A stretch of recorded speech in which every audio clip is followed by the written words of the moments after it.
What's the deal, y'all? This is Isaiah Fowler, founder of Swav Eyewear and Swav Agency. And today we got a good episode, man. We're gonna be talking about some good stuff. Really quickly, before we get started, I hope everybody's day and week and month and Q4 is going amazing. We have every Monday, every Wednesday, we got the Starts with a Vision podcast coming, right? Every single week. We're not missing a week, right? So this is the podcast Reloaded. We're only talking about direct to consumer. That's our thing. We want to help more direct to consumer brands be more equitable, be more profitable, and have more leverage as well. So with that being said, be sure to subscribe to the YouTube channel and also be sure to subscribe to the audio podcast if that's where you like to listen from. Right, so this is episode 50. We're on episode 50 now, man. We're getting into a groove, right? It's Q4. We're going strong. We're going to finish out the year strong and all that good stuff. So today's episode, we're talking about customization is the enemy of scaling. Ooh, I really like this topic.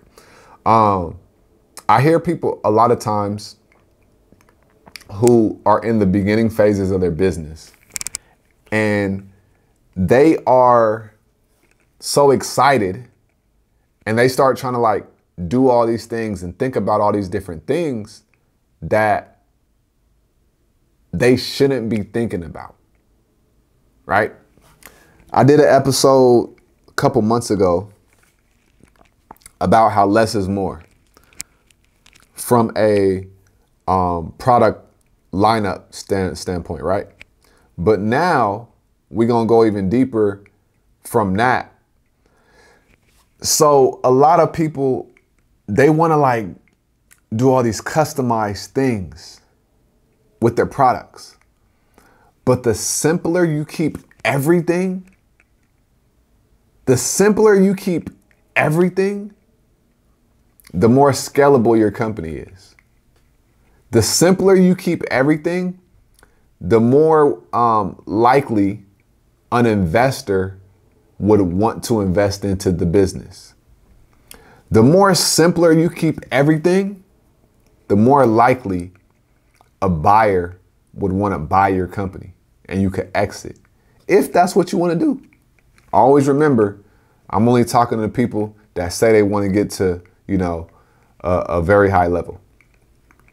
So if you're growing your company, you started your company, and let's say that you are, let's say you got like hats, right? And you're like, man, I want to have custom hats. You will not be able to scale custom things. And that's why if you're doing custom, your prices have to be at a premium to make up for what you would miss out if you had it at a lower price, a more simple product, and you could sell more of it, right? So we're gonna break this down. Let's say, perfect example, the industry that's like been booming over the last couple years is like custom tailors, right? Custom tailors. Got a couple homeboys that are custom tailors. So they make made to order, right? Made to order suits, button ups, blazers, all that good stuff, right? Whatever you want to wear, they'll, you know, tailor it to you. And even like designers in fashion, you know what I'm saying? Designers, they do things that are custom to an individual. So the best business model for them usually is a higher price inside of the industry. So let's say if you can go to like Suit Supply and you can get a suit for $300, but you're an independent designer, you're gonna most likely charge, you know, $700, $1,000, $1,500, and that's kind of as high as you can go for your suits and for your stuff that you design because it's custom. Because with custom, there's no scale, or it's very limited to what you can do. And even if you are customizing things and you're trying to scale the customization piece, even the customization piece is not really custom, it's templated, right? Because in order to scale, you have to be able to mass produce very quickly and very efficiently. So if every single product is different, that's too much chaos. Success loves simplicity. A simple morning routine, simple diet, simple breakfast, simple workout routine. Success loves simplicity, right? Because think about it. If you want to have all these custom things, you have so much to keep up with even in your mind. Instead of having like, one thing, and that one thing, like in a product lineup, is all kind of the same. Because you start adding different elements to your product, and in your mind, I'm making it different. No, you're making it complicated, right? The way you make your company different is by your positioning. The way you make your company different is by distinguishing yourself. The way you make your company different is by knowing your unique value proposition.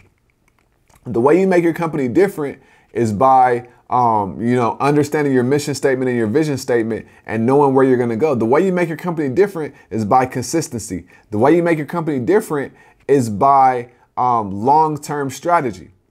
Those are ways you make your company different. But one way of just like trying to make everything in the product lineup different is not the way. Because when you start trying to customize everything inside of the business, you're just creating a lot of ruckus and a lot of chaos. And I had a client, they had candles. Perfect example.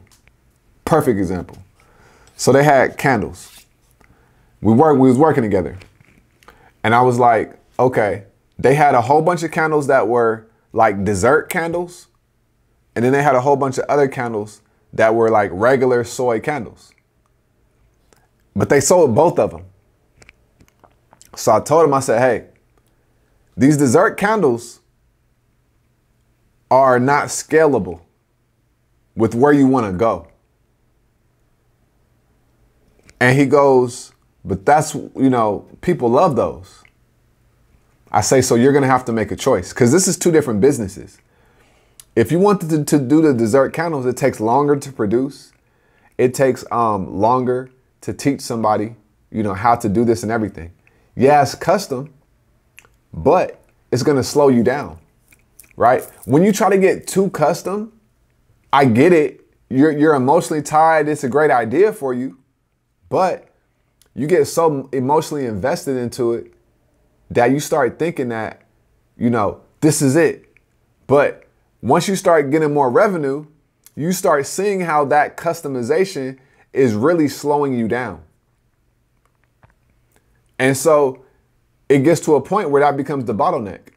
And you have to ask yourself, do I want to be slowed down because I'm trying to make everything different? Or am I willing to focus on the brand more, have a quality product, and allow that to scale? Your story, your narrative, your brand, your UVP, all those other things are what's going to help your brand scale. So your customization, is only going to take you so far. But if you allow your product to be able to be mass produced, you always want to have a product that can be mass produced. That's how you get ready for scale. That's one way. Can your product be mass produced at scale is the question. Meaning, can we get 10,000 of these units made, in a decent amount of time or at one time? That's the real question. And so when we were working together, you know, he ended up deciding to stick with the candles that he could scale. And then instead of having these dessert candles, we just make dessert scents. So you still get the dessert feel, but you don't get the custom. But if he wanted to, he can just have the dessert candles be an exclusive limited drop every now and then, maybe once per quarter or something like that, right? But that's the difference between customization, and that's how it could hold you back, and then having something that is just ready to scale. Because when you're mass producing or you're scaling out your production, you don't want to have to get one machine specifically for this thing, another machine just for this thing, another machine just, you're wasting money, right? You want to get a machine that can produce all your products. If one machine can serve 4 different products or making one product 3 different ways, now we really got it going, right? Now we really got something. So you really want to get it to the point where you have a process where you can make the products over and over again. It's not too custom. The brand is custom, but the product isn't. The brand is custom, but the product isn't. That's why the answer is always brand. Because if you're trying to compete on product, you're going to drive yourself crazy. Brand is how you separate yourself. Brand is how you dive into the uniqueness of the product, of the brand, right? Brand is how you, really define what the company is about. What's the mission? Why are we here? Don't try to have customization overtake all of that, because it's just not going to work, right? You could think it's going to work, but you will hit a glass ceiling and you'll hit a plateau and you'll start to see what the bottleneck is. And the bottleneck is going to be, trying to customize every single thing. You can only customize to a certain point. Once it starts affecting your mass production capabilities, then you're going to want to start, asking yourself, is this really sustainable? And remember, I'm all about sustainability. Sustainability is one of the biggest things in business, because sustainability allows you to withstand anything that may happen down the road that you can't see, right? Sustainability, very, very, very, very important. So that's what I wanted to talk about today. Customization is the enemy of scaling. Don't try to get too custom, especially when you're early on, right? Because then you could fall into the trap of wanting to grow a big company, but then you get to the point where you're doing custom and then people want custom, and now you're doing one-offs. Now you bought yourself a job. You want to create a system that can operate with and or without you, preferably without you, and that's how you scale, right? And that's how you build a business. So that's what I wanted to talk about today, right? That's today's episode. That's episode 50. Customization is the enemy of scaling. So be sure to drop a like on this video, on the podcast. Drop a comment. Let me know what you're thinking about the video, about the podcast, and we're going to keep building upon this, and just keep putting the message out there. You know what I mean? We're here to help you with your direct-to-consumer brands. If you have any questions, feel free to drop it in the comments or whatever the case may be, and we're going to keep this thing going. Always remember that everything you do in life, it starts with a vision. Peace.